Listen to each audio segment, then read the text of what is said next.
Menjelang musyawarah wilayah ke-10, P3 Sumatera Selatan, kantor DPW P3 Sumsel sempat disegel massa dari Gerakan Pemuda Ka'bah.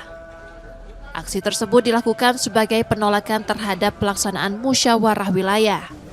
Massa menilai Muswil tidak memenuhi persyaratan struktural sesuai ADART partai sekaligus mempersoalkan tidak dilibatkannya GPK sebagai sayap pemuda P3.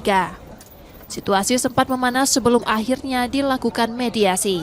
Karena tidak ada konfirmasi, GPK ini adalah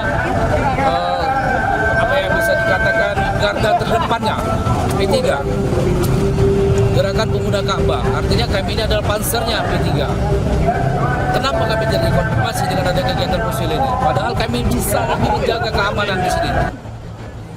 Pengurus DPP P3 menyatakan penolakan dipicu oleh miskomunikasi antar pihak. Alhamdulillah sudah selesai, jadi itu hanya miskomunikasi dan itu biasa dalam politik. Setelah proses mediasi antara massa GPK, DPP P3, dan DPW P3 Sumsel, pelaksanaan Muswil ke-10 akhirnya dapat digelar. Nur Muhammad, Kompas TV, Palembang, Sumatera Selatan.